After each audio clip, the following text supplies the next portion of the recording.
estamos gravando nossa aula, né? Bom, para quem chegou agora, pessoal, a gente vai na primeira parte da aula fazer a devolutiva, né? Então, vamos lá. Sobre o retículo endoplasmático. Primeira frase que a gente tem aqui na prova. Estrutura localizada junto ao núcleo. É um sistema intricado de membranas. Sim, a gente falou que o retículo endoplasmático, ele é a maior organela dentro da célula e é um sistema de túneis, ou um sistema de membranas, que vem logo depois do núcleo. Está grudado no núcleo. Então, essa frase está correta. Segunda frase.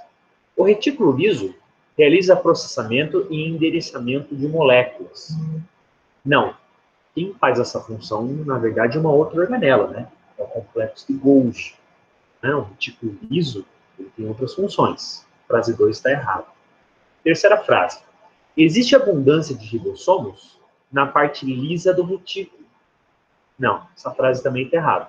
Lembra que o retículo liso tem esse nome por não conter ribossomos grudados. Quem tem isso é o retículo rugoso. O próprio nome já confere, né, a ideia de que o retículo rugoso tem uma textura aí grossa, por quê? Está cheio de ribossomos grudados. Frase 3 também está errada. Frase 4. Os ribossomos do retículo rugoso realizam síntese de carboidratos. Também está errado, né?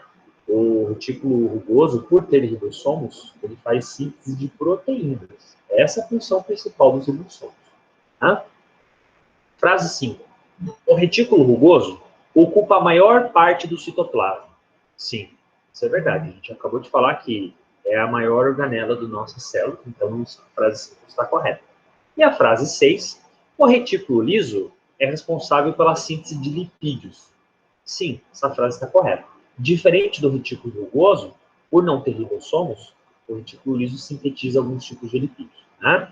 No final das contas, a gente tinha que marcar, então, a opção que continha a 1, 5 e 6 estão corretas. Pessoal, essa análise que a gente faz dessa questão aqui, eu considero essa questão uma questão nível difícil. Né? Requer um pouco de memorização, lembrar um pouquinho função de organela, né? Especialmente do retículo endoplasmático, que se divide em duas. Né? A gente está falando aqui de tópicos especiais, então não é a primeira vez que a gente está vendo sobre essa organela, né? Então é importante a gente reconhecer que tem questões e questões. Umas são mais fáceis, outras nem tanto. Né? Beleza, Francine, muito bom. Né? É o seguinte, pessoal, como a gente está numa devolutiva, o ideal é que, na verdade, a gente pergunte se tem dúvida, né? Conteste também se você acha que a gente pode ter uma outra resposta, né? Devolutiva é isso. Devolutiva você tem um feedback, uma interação, tá bom? Não aceite o que o professor está falando assim, de cabeça baixa. Não. Vamos conversar se você acha que a gente tem que, né, ter um pensamento diferente. Tá bom? Para que a gente realmente aprenda. Isso aqui é o intuito aqui para a gente. Tá? Essa questão eu considero uma questão de nível difícil. Vou passar para a próxima. A gente tinha falado em revisão isso, né? Mas vamos passar para a próxima. Questão 2. Sobre a classificação da célula de acordo com a sua complexidade. A gente falou que de acordo com a complexidade você tem procariontes ou eucariontes. Né? Então, primeira frase. Procariontes possuem núcleo e o material genético está em seu interior. Não. Que enfatizou muitas vezes aqui em aula que os procariontes não têm núcleo. Bactérias não têm núcleo. A frase está errada. Frase 2. Os eucariontes possuem mais cromossomos do que os procariontes. A frase está correta. Os eucariontes são células mais complexas e eles possuem mais cromossomos, uma quantidade maior de DNA do que as bactérias. Frase 2 está correta. Terceira frase. A fissão binária é a forma de divisão dos procariontes. Sim, o fato dos procariontes não terem núcleo, eles têm uma divisão bem simples. E a divisão é por fissão binária mesmo. Né? Cada 20 minutos, uma bactéria dá origem a duas. Frase 3 está correta. A quarta frase. A presença de organelas é característica dos eucariontes. Sim, a gente falou que, dentre as várias diferenças entre eucariontes e procariontes, é isso, né? A célula eucarionte ela é maior, ela tem núcleo, mas também tem organelas, são estruturas especializadas. Frase 4 está correta. E a última frase, 5, somente eucariontes possuem ribossomos. Não, a gente falou que apesar das bactérias não terem organelas, uma das poucas coisas que os dois têm em comum são ribossomos, porque a bactéria precisa produzir proteína. Isso foi falado em revisão, né? Então, a frase que você devia marcar era aquela que mostrava a 2, a 3 e a 4 estão corretas, né? Pessoal, para o aluno de biologia, eu considero essa questão fácil. Esse é um assunto que já foi bastante debatido aqui nessas aulas, né? Só o professor Bruno, por exemplo, mostrou esse conteúdo aqui na aula de micro e na aula de tópicos, né? Eu não estou nem considerando, por exemplo, a professora Francine, que mostrou isso em Biocel, possivelmente, né? Ou algum outro professor, alguma outra matéria, né?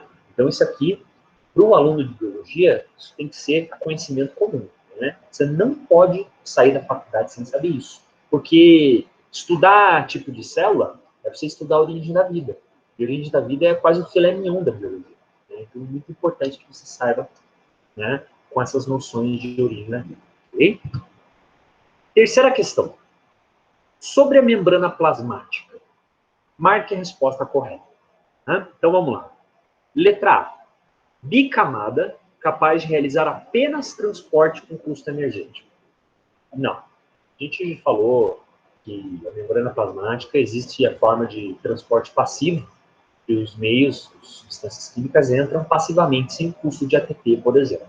Então, está errada a letra A. Letra B. Possui permeabilidade seletiva somente do meio extracelular para o meio intracelular. Também está errado. A membrana, a permeabilidade seletiva da membrana, ela é de duas intenções. Que entra e tudo que sai. Tem substâncias que estão ali dentro, como, por exemplo, o gás carbônico, e que eles são expulsos, né? Eles são deslocados de dentro para fora da célula. Potássio, de dentro para fora da célula. Então, tem outras substâncias químicas que, né, não é só entrar, é sair também. E está errado. A terceira frase, né? Letra C. Água, nutrientes e gases entram no meio intracelular utilizando a bicamada e suas proteínas transmembrana. Essa frase aqui é uma frase longa, mas eu não consigo achar erro nenhum nessa frase. Portanto, a letra C está correta, né? Isso é verdade. Elas entram lá fora para dentro, né? Utilizando tanto a bicamada quanto algumas proteínas especializadas. Tranquilo, né? Vamos continuar lendo, caso você tenha marcado o outro, né? Letra D. A composição básica da membrana é uma bicamada proteica com lipídios fixados na estrutura. Isso talvez fosse um pouco pegadinha, né? Na verdade, é o contrário. Ela é uma bicamada lipídica com proteínas fixadas, né? E não é nem fixada, proteínas móveis. Então, na verdade, a frase da letra D, ela está completamente errada. Tanto bicamada lipídica quanto proteínas móveis, não fixas, né? E a última frase, a letra E, somente eucariontes possuem membrana plasmática. As bactérias contêm outro tipo de barreira. Não, totalmente errado. A gente até enfatizou lá na nossa revisão que todas as células, para ser considerada uma célula, você tem que ter membrana. Na origem da vida, alguns biólogos até acreditam que o que veio antes foi justamente uma membrana, porque a membrana é o que faz a célula separar a célula do meio interno do meio externo, né? O que é, por exemplo, uma bactéria? Bactéria nada mais é do que um conteúdo protegido por uma membrana plasmática, certo? Essa questão aqui, eu não considero ela difícil. Talvez não seria muito fácil, porque tem muitos conhecimentos envolvidos, né? Eu acho que é de nível médio, né? A gente espera que o biólogo, ele domine muito bem membrana plasmática, certo, pessoal? Então, isso é muito importante para a gente, ok? Bom, vamos lá. Questão 4. Uma criança está com febre, dor de garganta, vontade de espirrar após brincar no parque. Sua mãe desconfia de uma gripe. Ao conversar com o microbiologista, descobre que não necessariamente se trata de um vírus. O profissional a informa sobre espécies de agentes infecciosos que poderiam induzir inflamações na garganta, como streptococcus. O antibiótico é receitado. O antibiótico é uma proteína grande e, para que funcione, deve ser transportado para o interior da célula, passando primeiro para a barreira seletiva, a membrana plasmática. Sobre esse determinado transporte, né? Então, tem que imaginar, é uma questão bem aplicada isso, né? O antibiótico precisa entrar na célula, né? Vamos lá. Letra A. Pode passar passivamente pela camada lipídica, sem o custo de energia pela membrana. Não, pessoal, não pode. Sabe por quê? O antibiótico, ele é uma molécula grande, né? na revisão, você deve lembrar que a gente falou que somente moléculas pequenas conseguiriam, proteínas pequenas conseguiriam entrar por transporte passivo. E você tem que ver que o próprio enunciado fala para a gente que o antibiótico é uma proteína grande, né? Então, é muito importante quando você tem uma questão aplicada, pessoal, porque você sempre tem segredinhos escondidos no próprio enunciado, né? Como ele falou que é uma proteína grande, você já tem que imaginar qual que vai ser a forma de entrar ali na célula. Tá? Segunda frase. Ela se difunde diretamente pela camada fosfolipídica, sem usar proteínas. Há um custo energético. Não. Essa, na verdade, a letra D é uma forma piorada da letra A, né? Porque ele também não vai passar diretamente pela camada, né? E se ele passar diretamente pela camada, ele não custaria energia. E ainda ele está falando que aqui teria um custo de ATP. Não, está errado. Né? Letra C. O antibiótico, pelo seu tamanho e complexidade, é transportado por proteínas transmembrana em canais. Justamente isso. A letra C é a letra correta. Como o antibiótico é uma proteína grande, ele deve usar canais transmembrana. Não teria como ele passar passivamente. Né? Passar passivamente é gratuito, mas para isso você precisa ser uma molécula muito pequenininha, como, por exemplo, oxigênio. Tá? E outra coisa, a gente não está dizendo que vai custar energia para o antibiótico entrar. A gente só está falando que ele, só um minutinho, por espirrar, né? Que ele vai usar canais, proteínas. Só isso. Tá? A letra D é absurdo, né? Nenhuma das alternativas. Acredito, pessoal, nunca vai estar certo essa, né? A gente sempre coloca isso aqui para, às vezes, até facilitar. Isso aí a gente já pode chutar fora essa daqui, né? E a última, letra E, deverá utilizar uma proteína transmembrana especializada, a um custo energético. Não. Geralmente, só são colocadas coisas, só é transportado substâncias a um custo energético quando são substâncias que são importantes para a célula. Substâncias que evoluíram junto com a célula. Um antibiótico não tem relação nenhuma evolutiva com a célula, né? Por que a célula vai pagar ATP por uma substância que ela não tem afinidade nenhuma, ela não tem relação química, né? Essa questão aqui eu considero difícil, porque isso aqui não envolvia só biologia. Isso aqui envolvia um pouco de interpretação de texto, um pouco de raciocínio. Ok? Talvez essa não seja a questão mais difícil da prova, tá? Por isso que a gente está trabalhando ela em tópicos especiais, um pouco mais avançado. Bem? Continuando. Questão 5. Uma das formas mais sofisticadas de comunicação celular são as vesículas extracelulares. Identificadas há poucos anos, são encontradas em muitas amostras biológicas. A alternativa que apresenta informações verdadeiras sobre elas, sobre as vesículas, é... Vamos lá, então. Tem algumas frases, algumas estão erradas e apenas uma está correta. Primeira frase. Todas as vesículas são produzidas direto da membrana plasmática. Não. A gente falou que tem algumas vesículas, as menores, por exemplo, que elas vêm de corpos endossomais, de organelas. Os exossomos, por exemplo. Os exossomos não se formam na membrana plasmática. É lá do interior da célula. Tá? Frase B. São incapazes de modificar o comportamento de células receptoras. Está super errado. Quando a gente teve a nossa aula de vesículas extracelulares, a gente falou que esse era um grande assunto na ciência, porque aquelas células que recebiam essas vesículas, elas eram células que se transformavam. Está errado. Letra C. Já apresentaram potencial em pesquisas envolvendo vacinas e diagnóstico. Essa frase está super correta. A gente investiu boa parte da nossa aula falando justamente sobre isso, né? Sobre o potencial de vacina e de diagnóstico. Tá? Letra D. Sua composição apresenta apenas lipídios. Não, a gente falou que fora lipídios nós temos carboidratos, proteínas, aminoácidos, antígenos, material genético, muitas coisas. Né? Boa parte da aula também foi investida falando sobre isso. Tá? E a última frase. Existem populações de tamanhos diferentes, mas seus conteúdos internos não variam. Não, basicamente como a letra D, a gente também trabalhou que, dependendo de cada população, você tem uma quantidade que é bem diferente, né? Aquelas populações de exossomo, por exemplo, tem bastante material genético, então tem DNA, DNA, certo, pessoal? Essa questão aqui, o professor em particular, ele considerou nível fácil, né? A gente teve uma aula só sobre isso, E o professor ainda falou que ia cair na prova. Lá na revisão. Né? Deixa eu ver aqui o comentário. Fernanda, errei essa porque achei que já apresentariam ser no passado. Entendi. Né? Não foi essa a intenção da questão. Né? Mas eu concordo com você, Fernanda, que a gente sempre tem que estar bem atento às formas de pronúncia, né? ao estilo das frases, tá? Mas não foi nesse intuito, não. Tudo bem? Beleza, pessoal? Continuando aqui. Vamos lá. Questão 6. No século XIX, o dinamarquês Hans Christian Joachim Gran desenvolveu uma coloração que usamos até hoje nos laboratórios de micro. Dentre outros usos, o principal é a distinção de bactérias em dois grandes grupos, gram-positivas e gram-negativas. Considerando as diferenças estruturais das bactérias, a alternativa errada é... Então, veja bem aqui, você tem 4 corretas e você tem uma errada. Bem, vamos lá então. Letra A.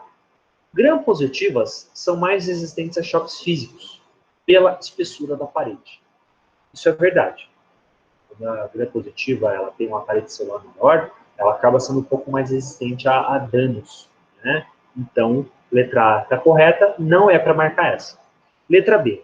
As gram-negativas contam com um envoltório externo, chamado de membrana externa, que, dentre vários benefícios, inclui uma tendência à resistência antimicrobiana. Essa frase também está correta. A gente falou que a gram-positiva ela é fisicamente resistente. Porém, as gram-negativas conseguem sobreviver a tratamento contra antibióticos, tornando as gram-negativas, no geral, um pouco mais patogênicas. Né? Beleza. Letra C. Devido à ausência de membrana externa, as gram-negativas coloram-se de roxo ao final da coloração. A resposta errada era a letra C. Então, tinha 2 informações erradas. Primeiro, gram-negativa tem membrana externa. Segunda, coisa errada. As gram-negativas ficam rosa, certo? Isso a gente falou bastante na nossa revisão de prova. Tá? Letra D. As paredes celulares das gram-positivas são mais espessas, por possuírem maior concentração de peptídeo e glicano. É uma forma diferente de falar o que a gente falou na frase A. Isso está correto também. Né? E a letra E. As bactérias gram-positivas possuem grande concentração de ácido teicoico, moléculas que auxiliam na resistência da parede celular. Essa frase também está correta. O ácido teicoico não só ajuda na estrutura da gram-positiva, como também serve para diagnóstico. Certo, pessoal? Isso também é importante. Né? Achei que alguém tinha perguntado alguma coisa. Acho que não. Essa questão aqui, eu acho que deveria ser um nível médio, na verdade, na minha opinião. Ok? Vamos lá. Questão 7 ou 8, não lembro. Acho que é 7, né? Sobre as características básicas das enterobactérias. Como o próprio nome está falando, enterobactérias são as bactérias do intestino. Certo, pessoal? Vamos lá. Primeiro, frase 1, são fermentadoras de glicose. São bactérias fermentadoras de glicose. São bactérias que conseguem quebrar a glicose. Certo? Perfeito. Segunda frase. Todas elas são imóveis. Não. Muito pelo contrário. A maior parte delas tem flagelo, portanto, são bactérias que se movimentam. Frase 2 está correta. Terceira frase. Grande exigência nutricional. Está errado. No próprio slide, quando a gente teve a última aula antes da nossa revisão, né, a gente falou que as enterobactérias elas não têm praticamente nenhuma exigência. Baixíssima exigência nutricional. Tanto que você coloca elas no meio de cultivo pobre e elas crescem, porque elas precisam de pouca coisa. Né? Terceira frase está certa, então. Está errado. Né? Frase 4. Possuem lipopolissacarídeo. Possuem lipopolissacarídeo ou LPS também. Lembra? Aquela molécula que as gram-negativas têm que pode causar choque séptico. A gente falou, inclusive, na revisão de prova. Alguns alunos até fizeram algumas perguntas relacionadas ao LPS. Né? Então, frase 4 está correta. Frase 5. Perfil bioquímico que favorece resistência a antibióticos. Frase está correta.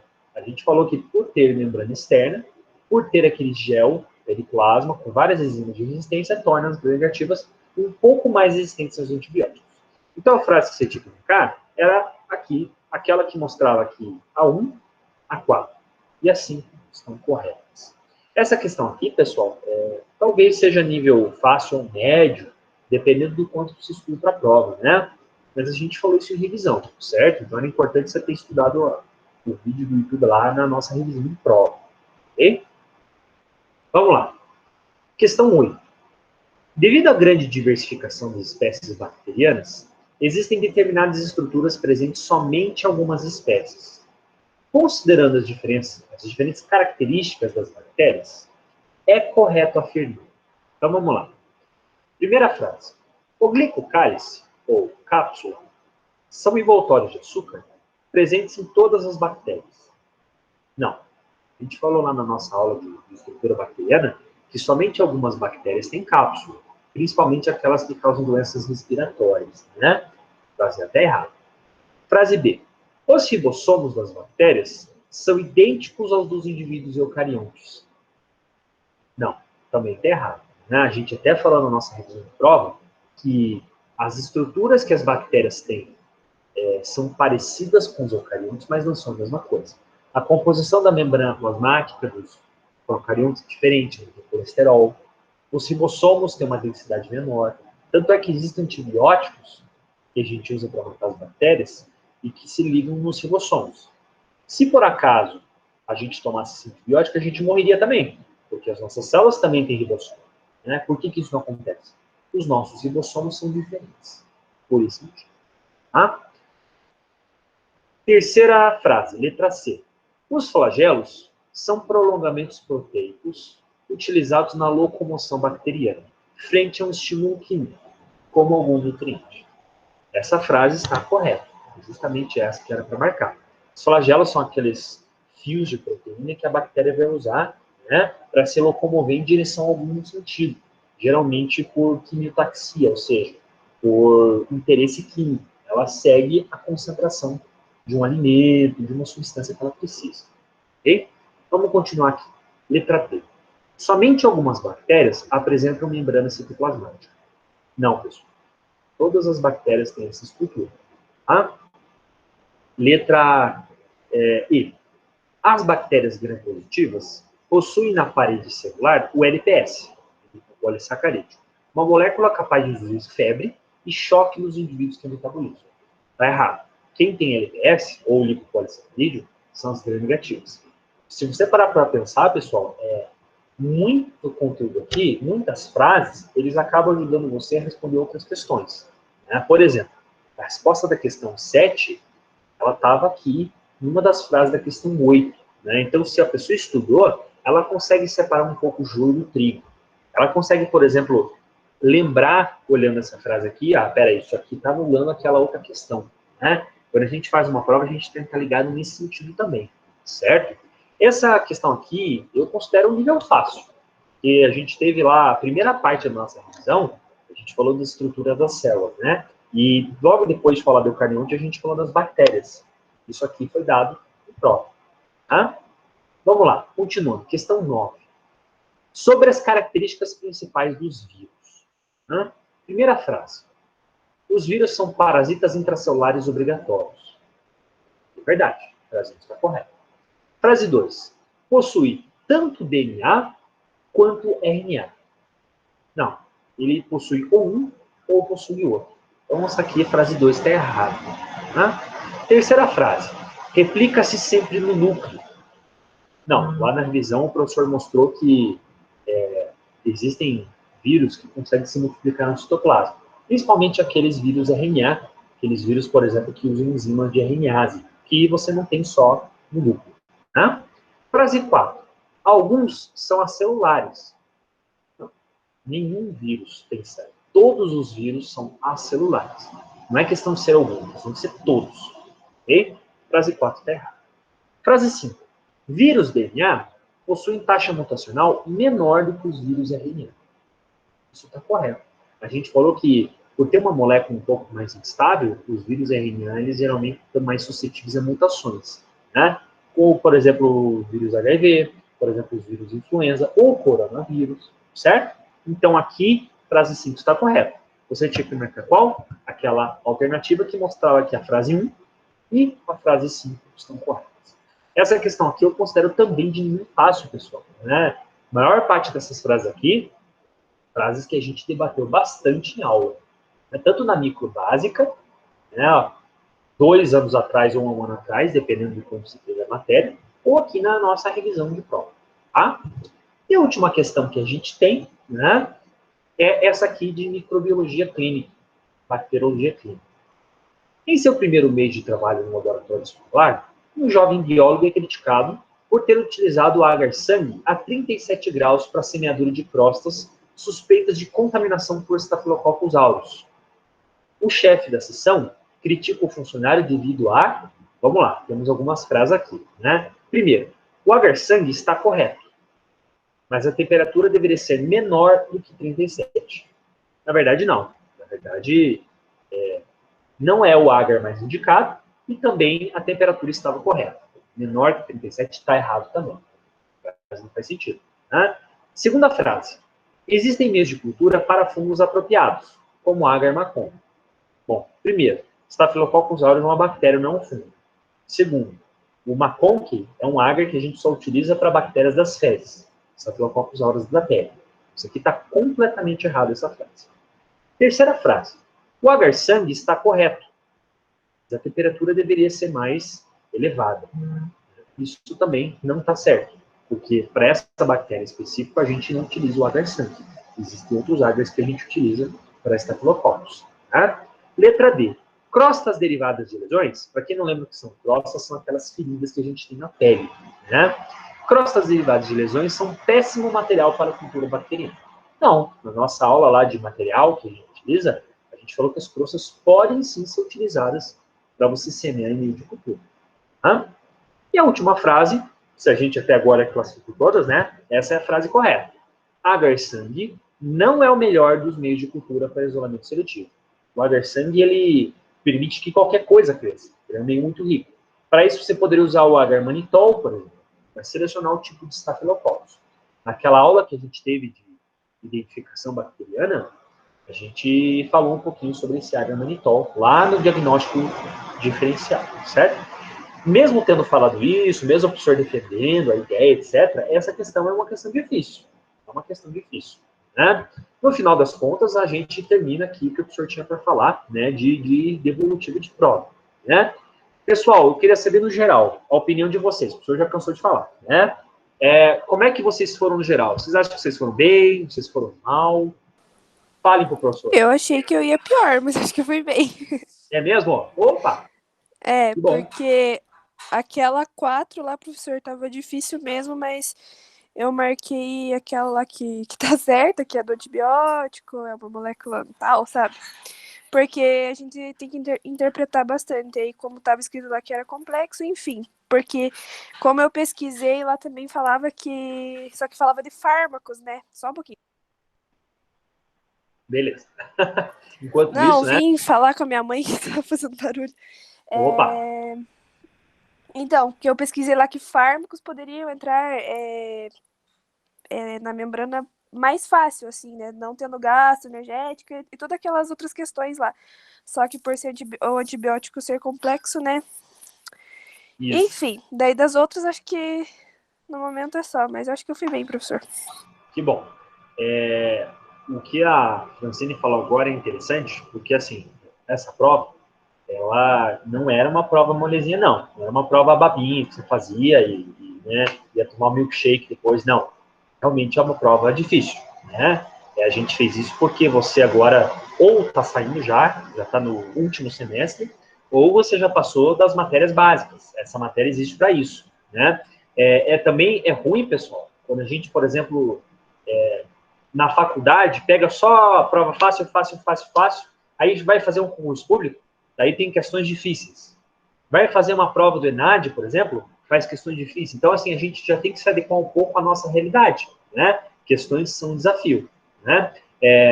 A gente não está separando aqui pessoas boas contra pessoas ruins. O senhor Bruno, quando vai fazer algumas questões, eu erro muitas vezes, né? Da impressão que, o carinha é um carinha que gabarito. Não, eu sou que nem vocês, eu erro questões também, né? O importante é a gente estar sempre prestando atenção e sempre preparado para interpretar as questões. Isso é importante para a gente, né? Deixa eu olhar aqui alguns comentários, né? Algumas pessoas falando aqui, né? Fernanda, fui mais ou menos, né? Amanda, mesma coisa, né? Fernanda falou, 2 que eu sei que eu errei foi porque fiquei em dúvida entre certo e errado. E aí marquei errado. Isso é vida, né? Isso é vida real, vida que segue. Né? Isso sempre acontece, verdade. Professor, tem uma dúvida. A Evelyn está perguntando, qual é a sua dúvida? Alguns alunos da minha turma perguntaram sobre como ficou a divisão dos valores das notas. Ficou assim, Evelyn, uma boa pergunta, né? A gente separou entre a prova das questões objetivas. Vocês devem lembrar que a gente teve aquelas questões objetivas que você tinha que, durante a semana, marcar uma questão de múltipla escolha que valia a nota. Toda semana tinha aquela questão de frequência. Algumas semanas tinha uma questão que você tinha que marcar X, certo? Aqui, a gente fez 70% da nota da prova e 30% dessas questões. Né? Então, como é que vai funcionar? A gente teve aproximadamente 3 questões que a gente teve que fazer no nosso bimestre. Tudo bem? Tanto essas 3 questões que vocês tiverem que fazer, quanto as questões de frequência, que toda semana tinha uma questão de frequência, vão valer 3 pontos. Então, você vai pegar a nota da sua prova e você vai multiplicar por 0,7. Por quê? Deixa eu colocar aqui, né? O peso dela é 70%. Sua prova. Todas as outras atividades é 30%. Bom, então a gente faz uma conversão, soma com as 2 notas, né? Eu não sei como aparece para vocês, vocês já têm noção de quanto vocês tiraram na prova, pessoal? Aparece para vocês o total de questão que vocês tiraram? Eu não tenho, professor. Não, essa é uma dúvida, essa é uma curiosidade que eu tenho. Então não, então não aparece para vocês, né? Então beleza. Aqui apareceu, professor. Para você apareceu? Sim, deu para ver quantos acertei e quantos eu errei. Talvez tenha como aluno ver, né? Talvez seja só como você consegue fazer isso, né? Não tem problema. Isso aí, até sábado, essas notas aí estão bonitinho para você lá no teu abo, né? Para você entender um pouquinho se você foi bem, se foi mal. É óbvio que se você foi mal, não é o fim do mundo, né? Isso aqui, a gente está no período de pandemia, muitas coisas difíceis, né? Metade da turma ainda tem o TCC para se preocupar. Eu não estou passando a mão na cabeça, não é isso. Como professor, eu tenho que cobrar, né? Mas a gente está num período, num momento que a gente tem que valorizar muito o conhecimento científico, né? Não é uma notinha de prova que vai deixar a gente para baixo. É isso que eu quero falar, na verdade, né? Enfim, é importante que, se você foi mal, tente estudar esse conteúdo no momento que você estiver mais tranquilo, porque esse é o tipo de conteúdo que vai cair bastante. Seja na prova multidisciplinar, seja no concurso público, enfim, né? Vamos ver aqui os comentários dos alunos que estão rolando aqui. A Evelyn falou que também está aparecendo para ela, né? Então, pelo jeito, dá para ver quanto a prova. Você já tem uma boa estimativa de quanto vocês tiraram, né, pessoal? Por quê? Você vai pegar ali 10 questões da prova, certo? O que você tirou, multiplicado por 0,7. Você já vai ter ali praticamente a parte bruta da tua nota. Bem? Vamos lá. Professor, a Ariane, teve algumas questões que marcamos 2 alternativas, e uma correta e outra foi errada. O professor vai considerar a questão inteira? A questão estava habilitada para que você tivesse uma segunda chance, é isso que você está falando? Não entendi. Não, prof, é porque dava para a gente marcar mais de uma alternativa. Aí, na hora da correção, ficou uma correta e a outra ficou errada. E aí, entendi. Entendi o que você falou. Perfeito. A gente pode ver ali, quando a gente vê nos slides, que estava até escrito assim, marque uma ou 2 corretas, né? Assim, né? Marque uma... Então, é assim, quem marcou 2 não vai ser prejudicado. Na verdade, isso é um tiro no pé que eles fizeram pra gente, né? Porque numa prova, não costuma ter 2 questões corretas. Não faz o menor sentido isso, certo? Não existe concurso público que você tenha mais de uma questão correta. Então, isso o AVA fez, mas assim, já deixo assim, bastante claro para vocês, de que a gente sempre vai ter só uma questão correta. Se outro professor faz outro jeito, eu não posso responder por ele. Mas na minha disciplina, na minha visão, não vejo o menor sentido ter 2 questões corretas. Isso só prejudica o aluno, né? E isso deixa muito espaço para dúvida também. A questão fica um pouco mais polêmica, eu acho. A minha humilde opinião.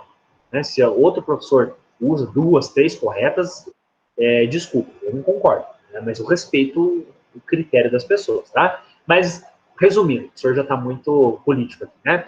Não se preocupe, ninguém vai ser prejudicado. Sabe por quê? Cada aluno aparece exatamente quanto tempo levou para responder a questão, o que fez na questão, voltou atrás, etc. Então, aparece todo o desempenho, tipo assim, um esboço do que vocês fizeram, tá? Ninguém vai ser prejudicado de ter marcado mais de uma. Porém, se uma delas tem que ter sido a correta. Basicamente isso. Né? Beleza, pessoal? Concordo com a Adriele, essa opção de marcar várias deixou a prova... Deixou. Isso não faz o menor sentido, na verdade. Não era essa a intenção. Porque faria mais sentido se fosse que nem algumas outras questões que tinha alternativa A, a 1, 2 e 3 está correta, né? Ou incorreta, né? 5, Isso é 4, verdade. 3. Concordo. Aí essa de Também não concordo. ter essa opção, ela ficou meio confusa. Eu também acho um pouco estranho, né? Enfim, é uma situação bem complicada. Tá? Mas, enfim, não se preocupem com isso, que eu acho que, no geral, a gente vai vencer esse jogo aí. Tá? Claro, assim, pessoal, o que eu posso falar, Beleza, de forma geral... Obrigada. Obrigado você, Ari. Obrigado você, tá? O que eu posso falar de forma geral é o seguinte, pessoal. Todo mundo... A gente está com um bom público aqui nas nossas lives, né? Eu preciso que vocês não deixem de responder as questões. Então, tem pessoas que estão vindo toda semana aqui e não responderam as questões de frequência, né? Não faz sentido isso. Porque para você ganhar teu pontinho, você tem que responder a questão de frequência. Bem, isso é muito importante que seja feito. Tá? Outra coisa também, pessoal, a partir de agora, a gente vai ter conteúdos que talvez sejam menos conteúdo, né? Então, assim, se você foi mal, tente aproveitar para que você possa ir muito bem agora no segundo semestre. Eu sei que tem muito aluno fazendo TCC aí, e isso acaba prejudicando bastante, né? Mas tente se dedicar um pouco para que tópicos não sejam uma pedra no teu salário. Que seja, na verdade, uma forma de você relembrar muito conteúdo que foi estudado. Bom, basicamente isso que eu queria dizer para vocês. Né? Bom, pessoal, é o seguinte. Eu falei lá no começo da aula que, na verdade, eu ia começar um conteúdo novo. Mas eu acho que já faltam mais ou menos uns 20 minutos para a gente acabar nossa aula, né? Talvez ficasse um pouco maçante aqui a gente falar de um assunto novo. Então, se vocês concordarem, a gente poderia deixar o conteúdo novo para a próxima quinta-feira. O que vocês acham? Por mim pode ser. Pode ser? Por mim, tranquilo, professor. Pode Por ser. mim também. Pode ser o quê? Conteúdo na próxima aula? Isso. Isso. Okay. É só uma dúvida, então, professor. Isso. Então, Pode assim, falar. Isso. no caso seria a 10ª semana essa agora, né? O conteúdo de hoje. Isso Aí mesmo. ele ficaria, então, para a 11ª semana. Isso então, mesmo. É que eu vou enviar para o pessoal, eu sempre envio por e-mail, em conteúdo. Na verdade, Evelyn, primeiro eu agradeço você fazer isso, né? Muito obrigado ao representante fazendo isso, mas não se preocupe, que daí lá na 11ª semana, o professor vai postar a mesma aula. Bom? Bom, se você toda semana manda para as pessoas, tudo bem. Né? Tranquilo. Alguém tem mais... A Ariane tinha algum comentário? Não? Tranquilo? Prof, não. Então tá bom. Pessoal, é o seguinte. Eu queria saber se alguém tem algum comentário, alguma observação. Não precisa nem ser relacionado à prova. Uma coisa que gostaria de aproveitar o tempo para perguntar. Professor, aquela questão do cultivo no agar-sangue, nossa, eu me confundi bastante ali. Eu fiquei entre a penúltima e a última na dúvida, sabe? Porque Penúltima e a última? Porque eu sei que o agar-sangue ele é utilizado, mas daí eu acho que eu não prestei muito bem atenção na hora de responder, sabe? Daí eu marquei. O agar-sangue ele não é seletivo, né? O agar-sangue ele é um meio que diferencia, né? Até mesmo você você vê como as coisas são, né? Você que tem experiência já prática com micro, né? Você vê quando a gente senta e não lê as coisas, o que o professor quer dizer com isso? O professor muitas vezes pega uma questão da área dele e às vezes detalhes mínimos podem deixar a gente bem confuso. Sim, daí você fica tipo, meu Deus, como que eu fazia? Você fica tentando lembrar, assim, porque você faz tanto no automático que você não para pra pensar, né? Tipo, mas por que eu tô usando isso? Nossa, isso é verdade. bem confusa para mim. Verdade. Por isso que a gente precisa estar bem atento também, né? Você tem razão. É um desafio. Mais algum comentário, pessoal? Beleza. Só no último comentário, então, para os meus alunos de TCC que mandaram trabalho para mim, como essa semana foi uma semana louca de prova, o professor está corrigindo e tal, o professor só vai corrigir isso aí a partir da semana que vem, tá bom? Não tem ninguém que está tão atrasado assim, que ainda está devendo muito, o professor está devendo muita coisa ainda, né? Mas é importante só ter um pouquinho de paciência, porque essa semana de provas aí está bem complicada, tá bom? Mais, então, pessoal.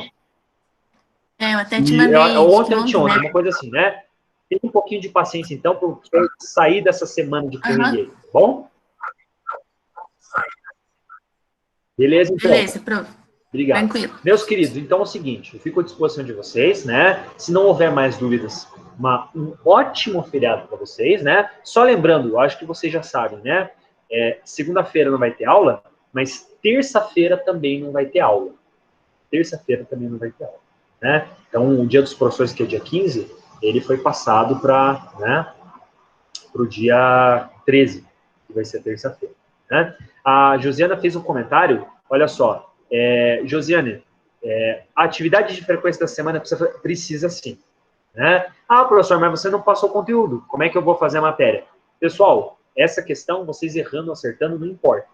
Só você fazer a questão, né, para que você ganhe a presença em aula, tá? Então, tem uma questão que você precisa fazer essa semana, sim, né? Independente de você acertar ou errar, questão de frequência de boas. Você vai ganhar sempre a presença errando ou acertando. Beleza? Meus queridos, então eu desejo para vocês um ótimo feriado, né? Um grande abraço a vocês, tá bom? E até a próxima semana. Tchau. Para você também, professor. Tchau. Até mais. Também, Até prof. mais. Até mais.